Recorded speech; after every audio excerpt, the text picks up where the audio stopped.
Hey everybody, it's Croft Coins here. We're back with another video for you guys today. Today we're going to be going through 2 more boxes of pennies to look for any new dates for our coin album. We're looking for wheat cents in particular. Those are the wheat pennies, or the pennies that were made from 1909 all the way to 1958. They have Abraham Lincoln on the front side, but on the reverse side they have the wheat penny design.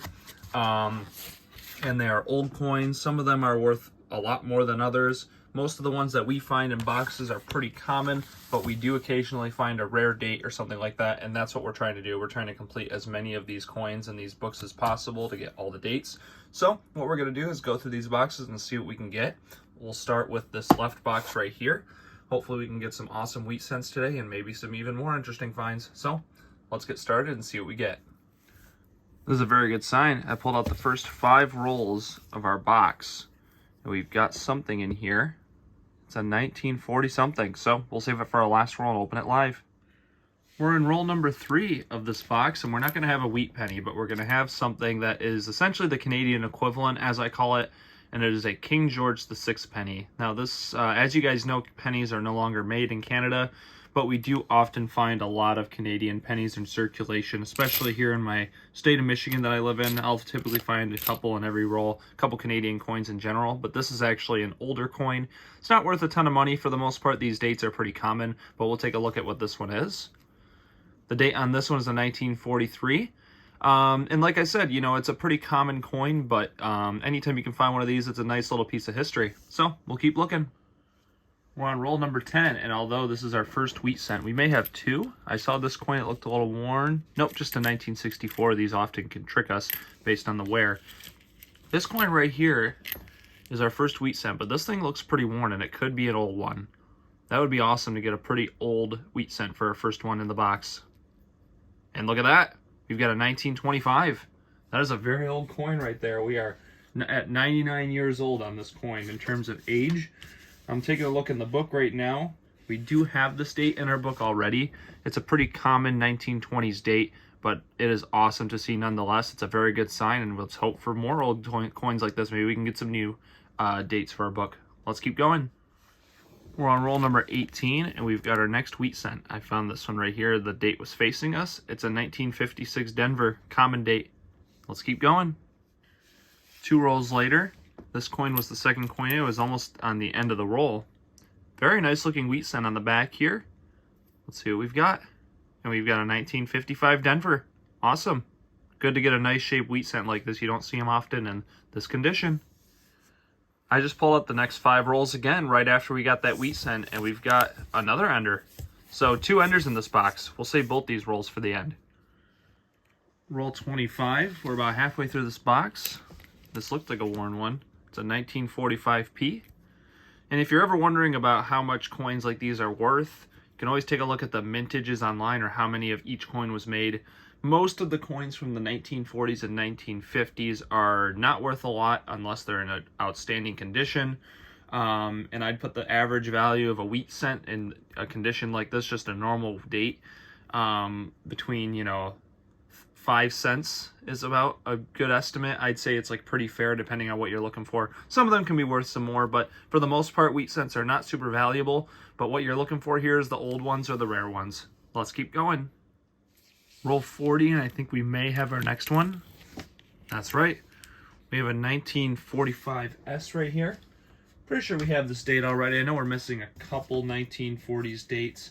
I'll take a look, but I do believe we have this date, which we do. It is a common date, over 180 million of these made in circulation, so we'll keep looking. Roll 45, and we're going to have another coin right here. It's a 1942 Denver right here. Pretty common date. Starting to get a couple more wheat cents. We've got 5 so far with 5 rolls left. Very next roll. We're not getting too many surprises. The dates are facing us every time. We've got a 1956 Denver. Alright guys, we're going to move into our last 2 rolls with these enders. We'll do the first one that we saw first at the beginning of the box. And see if we have any other wheat cents in here with it. It's always good to get multiple wheat cents. It's actually pretty crazy that we've gotten 2 ender coins in this box, considering that we've only found 6 wheat cents so far. So let's zoom in and we'll go through this roll and see if we have any other coins in here along with that wheat cent. There's a Canadian. Like I said, we get a lot of these Canadian coins here. I just throw them back in because our coin machines don't reject them. And there's that Ender coin. We've got this wheat cent here. And it's a 1946 Denver common date. Slightly off center, but doesn't really mean anything. A lot of coins were like that. We've also got one more coin here. We'll dump these pennies out. And we'll move into this Ender right here and see what we can get. This coin looks to be in pretty good shape. It'll probably be our best shaped coin of the box from the looks of it. And it looks like that coin just flipped out at the end. Let's take a look. And it's a common date, 1956 Denver. Believe it or not, this penny, even in this condition, very nice shape, it's probably less than 25 cents because it's a very, very common date. Over 1 billion of this coin made. Tons of them out there. They're not difficult to find. But either way, it's still good to find a nicer shaped wheat cent. You don't find those too often in general. But they're always fun to look for regardless. So that's going to do it for the first box. We'll move into a quick wrap up and go into our second. So guys, we actually got 9 wheat cents. I counted wrong last time I was speaking, but we got 1 from 1925, we got 4 from the 40s, and 4 from the 50s here. Pretty average box in terms of the amount of wheat cents you'll find. They just kind of came in an interesting way. A couple of them came near the end of the box, but overall not a bad set of finds for the first box. So we'll go into a second one. Roll number 6, we've got our first wheat cent of this box. It is a 58 Denver, a last year.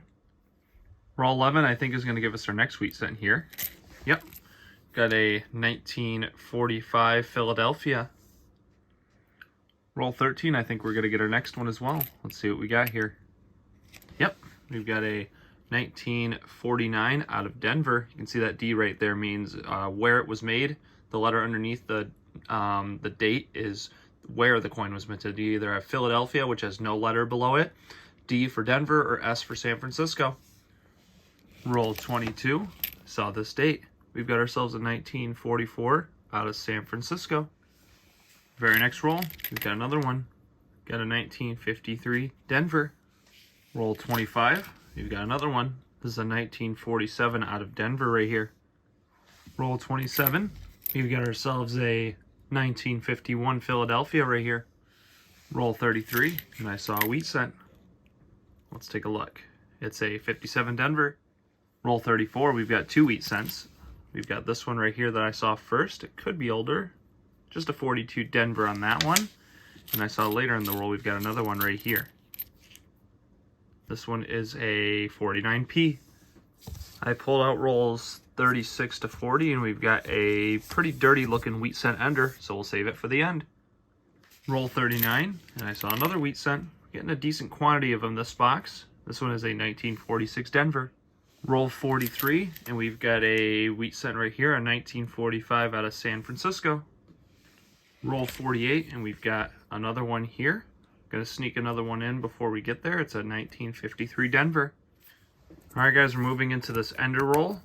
It's actually crazy, we've gotten 3 enders today. We don't often get enders, but we did get 3 of them today, which is a pretty large amount compared to what you typically find.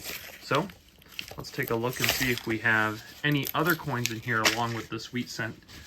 We've got the wheat cent here. Let's zoom in on this. And it's a 1957 Denver. Pretty late one right here and pretty rough shape. This is about 3 cents right here. But either way, we're always looking for wheat cents. Let's see what else we have in this roll. If we have any other coins. I don't see any wheat cents. I think that's going to do it. So I'll move into a quick wrap up. Alright guys, so in box 2 we got 14 wheat cents. We got 8 from the 40s and 6 from the 50s. Nothing special in terms of the value here or the dates themselves.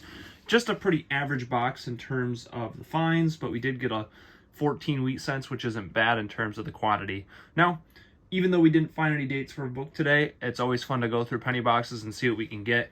Gotta fail to succeed in my eyes, and you know, sometimes you're gonna have boxes that just don't give you a ton in terms of the finds. But today we still got some wheat cents and we had a lot of fun doing it. So I hope you enjoyed the video. Let me know down in the comments below what you thought of the video and what you want to see next from me. So Thanks for watching, everyone, and I'll see you in the next one.